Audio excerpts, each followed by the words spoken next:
So here we start with two functions. And each of these functions takes a degree 4 polynomial as input, and it spits out a degree at most 3 polynomial as output. And the two functions are s of f is twice the derivative of f minus the second derivative of f. So that's what the s function does. It takes a function and it spits out twice that function's derivative minus the second derivative of that function. And then t spits out the derivative of that function plus the function x cubed. And so the question that they want us to play with is just to compute the result of applying the s function to x to the fourth plus x, and the result of applying the s function to x to the fourth added to the result of applying the s function to x. And then same thing with t. And then we'll figure out from there which one of these maps might not be a linear map. Because what you sort of expect is going to happen here is that one of these examples is going to show that we don't have the same thing if we multiply first and then transform versus if we transform first and then multiply. So let's take a look at just one of these evaluations together. Let's do s of x to the fourth plus x. So if I wanted to do s of x to the fourth plus x, I'm just going to kind of write that in here, s of x to the fourth plus x. The hardest part about this, I find, is just keeping straight the notation of what it is that we're actually kind of doing, what we're trying to transform here. So what is this going to be? It's going to be twice the derivative of the function that we fed it. So twice the derivative of x to the fourth plus x added to the second derivative of the function that we fed it, x to the fourth plus x double prime. Oops.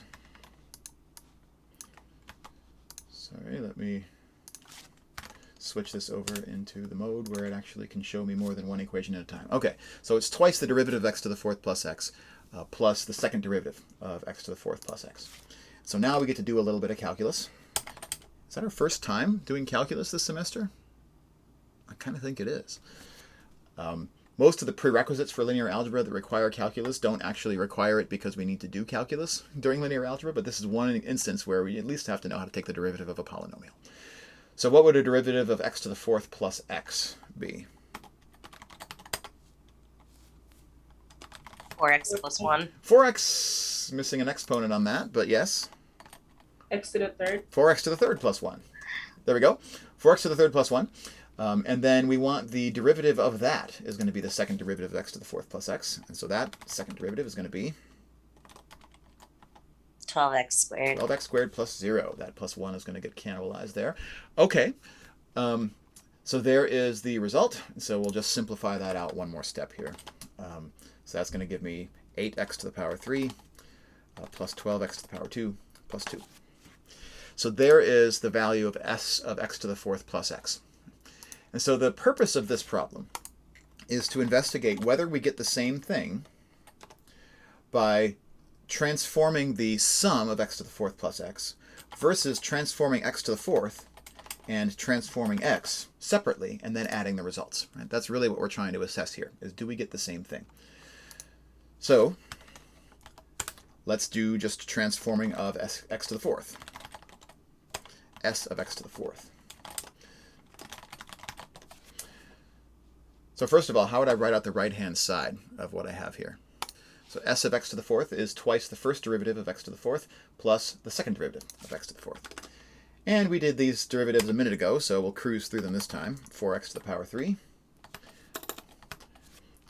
is the derivative of x to the fourth.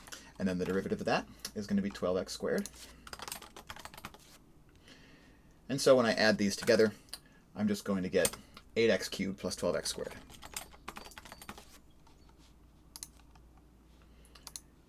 So 8x cubed plus 12x squared is s of x to the fourth. Then I just need to do s of x. This one's going to go real quick, except for my typing, of course. S of x is going to be twice the derivative of x plus the second derivative of x. And the first derivative of x is otherwise known as 1, and the derivative of 1 is otherwise known as 0. So we just end up with a 2 here as the result of this. So that if I were to add s of x to the fourth added to s of x, I'm going to get 8x cubed plus 12x plus 2. And that's exactly what we had when we did s of x to the fourth plus x. So instead of a question mark, let's put an exclamation point up here. We confirmed. Exclamation point's not good, because in computer science it means not. Let's just make it an equal sign. So confirm. S of x to the fourth plus x is in fact equal to s of x to the fourth plus s of x. Cool. So my question to you is, does that prove that S is a linear transformation? So that one proof by itself that we just did, right, that shows that that S respects the addition of x to the fourth and x. First of all, it's definitely not enough, because in order to prove that S is a linear transformation, we also need to know that it respects the constant multiplication, scalar multiplication.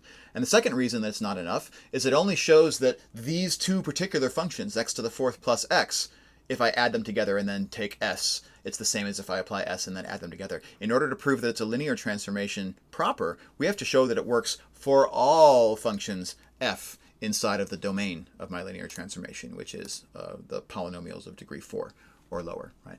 So the bar, as usual, is pretty high to show that something is a linear transformation. The bar to show that something is not a linear transformation is much lower, because we just need a single counterexample. So what I'd like to spend 10 or so minutes in breakout rooms doing is having you do this exercise for the t function and see what happens. See if you get the same kind of result or if something else goes on when you look at whether t of x to the fourth plus x is the same as t of x to the fourth added to t of x. You showed that this t function, which takes a function and spits out its derivative added to x cubed, is definitely not a linear transformation, because even if we just take the example of x to the fourth and x, if I add x to the fourth plus x and I apply the transformation t, I get the function 5x cubed plus 1. Whereas if I transform x to the fourth into 5x cubed and x into 1 plus x cubed and add the results, I get 6x cubed plus 1. And this team was nice enough to demonstrate to us why 5x cubed plus 1 and 6x cubed plus 1 are not equivalent algebraic expressions by picking, for example, x equals 1 and showing that they give us different numerical results. So kudos, Team 3. Not only did you show that this was not a linear transformation, you also went the extra mile that I've been hectoring everybody to go in their counterexamples and showed that those two algebraic expressions are inequivalent. So very nice. So we know now sort of how to show that something's not a linear transformation. What I want to do before we take our break today is give us an opportunity to practice showing that something is a linear transformation. So for this, we'll just fast forward here into the final activity of the section, which, by the way, as we go into this last activity, somewhere in here there's an observation. Yeah, somewhere in here is the observation that we mentioned earlier, where a linear transformation, one of the things that linear transformations always do is that they leave the origin in place. So if I put this cat nose at the origin, its image, no matter what linear transformation that we pick over here, its image under that linear transformation will keep that cat nose at the origin. So f of 0 is equal to 0 for any linear transformation that we could select. And so one of the other ways that is a relatively quick way to show that something is not a linear transformation is to show that it moves the origin, it moves the 0 vector. If we rewind to the activity that you just did, that can also be a quick way to show that t is not a linear transformation, because if we feed the 0 vector into our t function, the transformation of the 0 vector is not the 0 vector, the 0 function, right? It transforms 0 into the function x cubed. And the authors here have done that thing that I've been telling you not to do, which is to sort of show us the two algebraic expressions are equivalent or not equivalent just by putting an unequal sign in between them. But we could pick x equals 1 to show that x cubed is definitely not the same thing as the 0 function. So because this transformation moves the 0 function away from the 0 function, it can't be a linear transformation. So that's another quick way. If you suspect something's not a linear transformation, the fact that it changes the 0 vector into something that's not the 0 is a good way to show that something's not a linear transformation.